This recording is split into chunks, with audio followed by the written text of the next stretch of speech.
जय हिंद। आप सभी का स्वागत है एबीसी कोचिंग यूट्यूब चैनल में। आप लोग कैसे हैं? आशा है कि स्वस्थ और मस्त होंगे। इस वीडियो में क्लास 9th सब्जेक्ट हिंदी के प्रीवियस ईयर में पूछे गए प्रश्न पत्र को देखने वाले हैं, जो कि इस बार बोर्ड की परीक्षा के लिए काफ़ी महत्वपूर्ण है। दोस्तों, प्रीवियस ईयर के जितने भी आप लोगों को मैंने वीडियोज़ प्रोवाइड किया है, सभी वीडियोज़ को आप लोग अच्छे से देख लीजिएगा, क्योंकि प्रीवियस ईयर से लगभग 40% जो है एग्जाम में क्वेश्चन इस बार देने वाला है। ठीक है। और बच्चों, आप सभी से रिक्वेस्ट है कि चैनल पर नए चैनल को सब्सक्राइब कर लेना, वीडियो को लाइक अपने सभी दोस्तों के साथ जो है शेयर जरूर करेंगे। चलिए बच्चों, क्वेश्चन की ओर चलते हैं। तो देखिए बच्चों, सबसे पहला प्रश्न जो है आपका गद्यांश दिया गया है, जिसमें कुछ प्रश्न कह रहा है कि ये जो गद्यांश दिया गया है इसको आप लोगों को ध्यानपूर्वक पढ़ना है और उससे दिए गए प्रश्नों के सही विकल्प को आपको चुनना है। ठीक है। तो देखिए गद्यांश क्या है, आप यहाँ पे देखिए, इसको मैं आपको पढ़ के ही बताऊंगा। देखिए बच्चों, गद्यांश दिया गया कि हमारा पर्यावरण हमारा रक्षा कवच है, यह हमें प्रकृति से विरासत में मिला है, यह हम सबका पालनकर्ता और जीवनाधार है। वस्तुतः पर्यावरण रक्षण भारतीय संस्कृति से जुड़ा हुआ है, ये पौधे और जानवर हमारे मित्र हैं, इसलिए बड़े बड़े बाग बगीचों और पार्कों को शहर का फेफड़ा कहा जाता है। तो देखिए यहाँ पे आपको नोट रखना है कि बड़े बड़े बाग बगीचों और पार्कों को क्या कहा जाता है? शहर का फेफड़ा कहा जाता है। यहाँ पे एक पॉइंट हो गया। दूसरा आगे पैराग्राफ लिखा हुआ है कि हमारी संस्कृति में पेड़ लगाना पुण्य कार्य माना जाता है। पीपल, बरगद, आम, नीम, जामुन, आंवला जैसे उपयोगी वृक्षों के रोपण को महान धार्मिक कृत्य माना गया है। पेयजल स्रोतों के निकट मल मूत्र त्याग को पाप कर्म माना गया है। पर्यावरण प्रदूषण को रोकने के लिए हमें सबसे अधिक आवश्यकता इस बात की है कि कल कारखानों से निकलने वाले प्रदूषित जल और कूड़े कचरे के शुद्धिकरण की व्यवस्था की जाए। तो इस प्रकार से दोस्तों आपका यहाँ पे गद्यांश दिया गया है। ठीक है। चलिए अब इसके प्रश्न की ओर चलते हैं। देखिए यहाँ पे पहला प्रश्न दिया गया कि हमारा पर्यावरण हमारा है, तो हमारा पर्यावरण जो है हमारा रक्षा कवच है। ठीक है। तो ऑप्शन नंबर जो है 3 इसका सही आंसर होगा।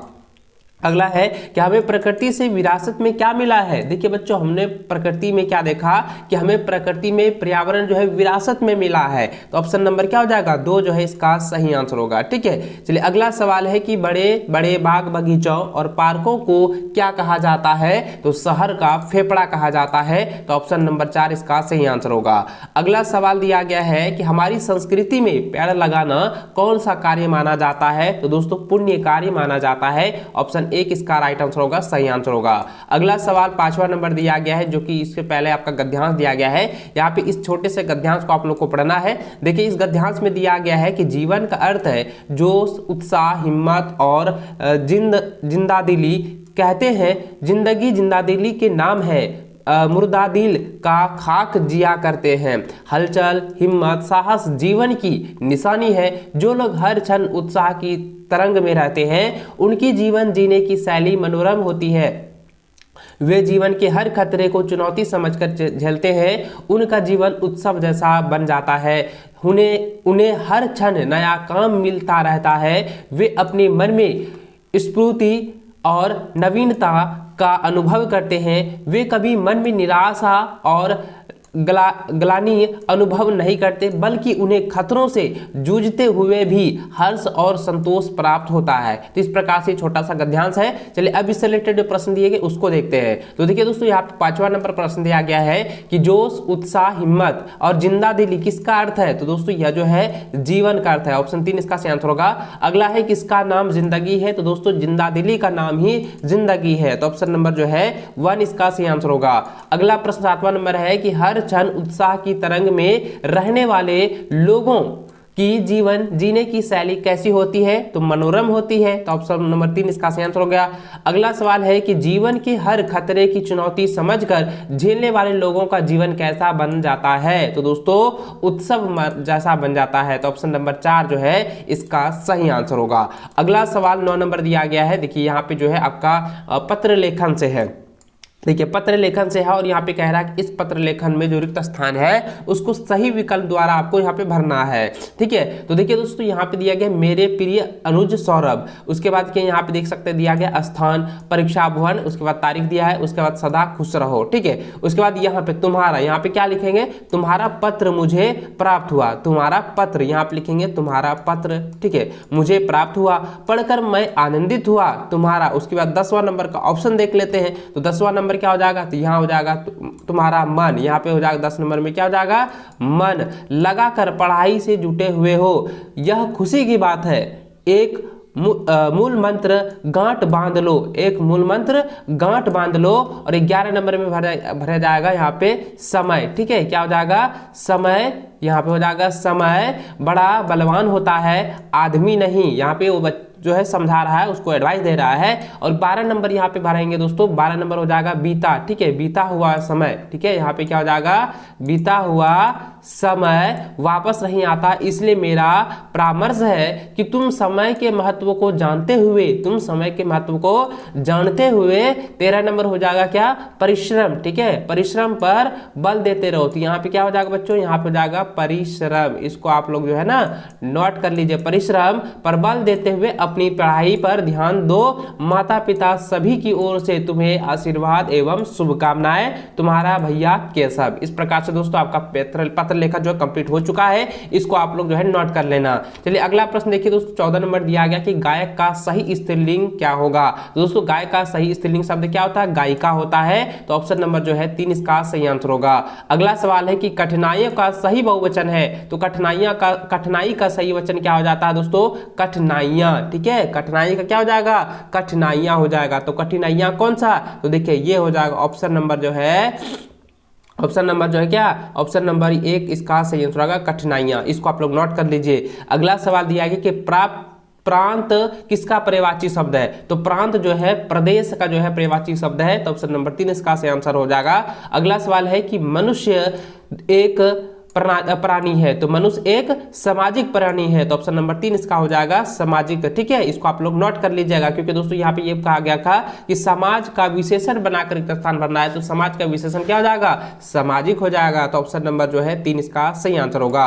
अगला सवाल है कि भारत का सही विशेषण क्या होगा, तो भारत का सही विशेषण शब्द होगा भारतीय। ऑप्शन नंबर जो है 3 इसका सही आंसर होगा। अगला प्रश्न है कि सोहन मेला घूमने गया और सामान खरीद कर लाया, यह कौन सा वाक्य है, तो यह बच्चों यह संयुक्त वाक्य है। ठीक है, तो ऑप्शन नंबर जो है 3 इसका सही आंसर होगा।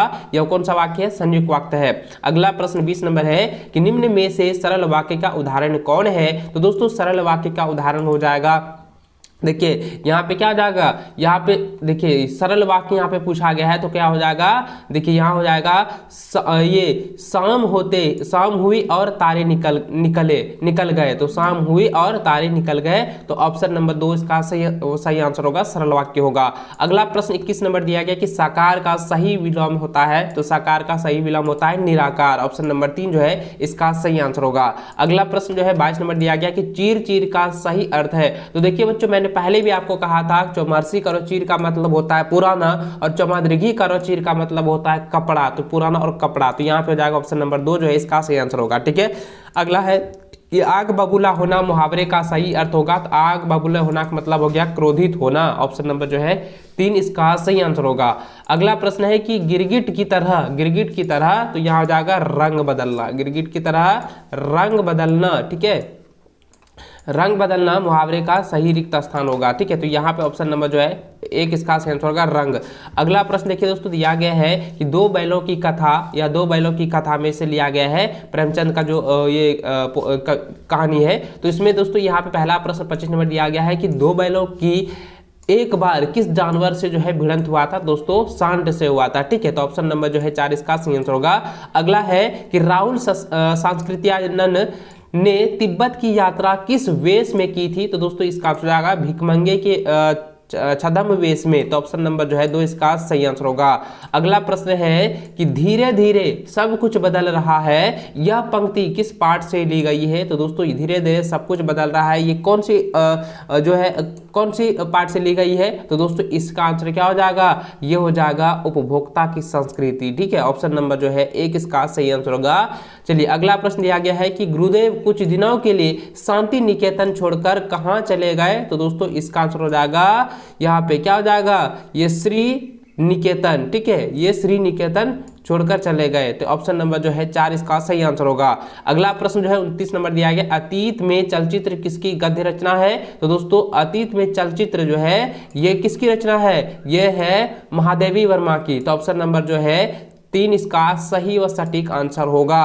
चलिए अगला सवाल 30 नंबर देखिए दोस्तों, दिया गया है कि सालिम अली के एयरगन से कौन चिड़िया घायल होकर गिर गई थी? तो इसका आंसर आएगा गौरैया। ठीक है, ऑप्शन नंबर 1 इसका सही आंसर होगा। अगला है कि किसी वृक्ष की शाखाओं पर मनाए उड़ती फिरती रही थी, तो इसका आंसर आएगा पीपल। ऑप्शन नंबर जो है 1 इसका सही आंसर होगा। अगला है कवित्री ललध्य ने किसको सच्चा ज्ञान माना है? तो दोस्तों इसका आंसर हो जाएगा परमात्मा का ज्ञान। ठीक है, ऑप्शन नंबर जो है 1 इसका सही आंसर होगा, परमात्मा का ज्ञान को जो है सच्चा ज्ञान माना है। अगला प्रश्न है कि चंद्र गहना से लौटती बहर कविता में चंद्र गहना क्या है? तो चंद्र गहना का मतलब ये हो गया दोस्तों, यहाँ पे चंद्र गहना हो जाएगा स्थान का नाम। ऑप्शन नंबर जो है 4 इसका सही आंसर होगा। अगला है मेघ आए कविता में मेघों के आने की तुलना की गई है, तो किससे की गई है? तो दोस्तों इसका आंसर आएगा प्रवासी अतिथि यानी दामाद से। ठीक है, तो यहाँ पे ऑप्शन नंबर जो है ये 1 इसका सही व सटीक आंसर होगा। अगला प्रश्न दिया गया है कि बच्चे काम पर जा रहे हैं, कविता में कवि की पीड़ा का विषय क्या है? तो यहाँ पे कवि की जो है पीड़ा का विषय यही है कि बच्चे जो काम पर जा रहे हैं तो उसको वो कह रहे हैं कि बालकों का मजदूरी है, तो ये क्या हो जाएगा? बालकों का मजदूरी, तो ऑप्शन नंबर 1 इसका सही आंसर होगा। अगला सवाल 36 नंबर है कि पकाही घाव किस इलाके क्षेत्र में हो जाता है? दोस्तों इसका आंसर आएगा पुकाही, जिसको हम लोग कहते हैं ना, ग्रामीण क्षेत्र वाले सभी विद्यार्थी जानते होंगे कि पुकाही क्या होता है, पैरों में लग जाता है। ठीक है, तो क्या उंगली कटने लगता है, उसका मांस जो है थोड़ा सा गलने लगता है, तो क्या हो जाता है दोस्तों यहाँ पे क्या हो जाएगा? बाढ़ पीड़ित क्षेत्रों में जो है पुकाही घाव होता है। ठीक है, इसको आप लोग नोट कर लीजिए। अगला सवाल है कि गरीब आदमी का शमशान नहीं उजाड़ना चाहिए, यह पंक्ति किस पाठ से ली गई है? तो दोस्तों ये कई बार एग्जाम में आ चुका है, ये रिपीटेड क्वेश्चन है, मैंने कई बार आपको बताया है, तो इसका आंसर आएगा माटी वाली। ठीक है, ऑप्शन नंबर जो है 3 इसका सही आंसर होगा। अगला सवाल 38 नंबर है कि उकील आर्ट स्कूल के नाम किसने सुन रखा था? तो बच्चों इसका आंसर आएगा क्या? तो ये हो जाएगा रमेशर बहादुर सिंह ने जो है सुनकर रखा था। ऑप्शन नंबर जो है 4 इसका सही आंसर होगा। अगला सवाल है कि मेरे संग की औरतें पाठ में किस औरत को खादी की साड़ी संभालना दुभर होता था? तो दोस्तों इसका आंसर आएगा माँ को। ऑप्शन नंबर 3 इसका सही आंसर होगा। अगला सवाल जो दिया गया है रीढ़ की हड्डी एकांकी के विवाह योग कटिया का नाम था, तो दोस्तों उसका नाम था उमा। ठीक है, ऑप्शन नंबर जो है 1 इसका सही आंसर होगा। तो दोस्तों इस वीडियो में प्रीवियस ईयर के जितने भी ऑब्जेक्टिव क्वेश्चन है मैंने आपको अच्छे से बता दिया है, इसको एग्जाम से पहले आप लोग रिवीजन जरूर कर लेना, और जितने भी प्रीवियस ईयर का वीडियो पहले भी ऑलरेडी अपलोडेड है और अपलोड होने वाला है उसको आप लोग अच्छे से देख लेना, क्योंकि उसमें से 40% आपका एग्जाम में क्वेश्चन मिलेगा, इसलिए आप इसको अच्छे से तैयार कर लीजिएगा। ठीक है, चलिए बच्चों मिलते हैं नेक्स्ट वीडियो में, तब तक जय हिंद, वंदे मातरम।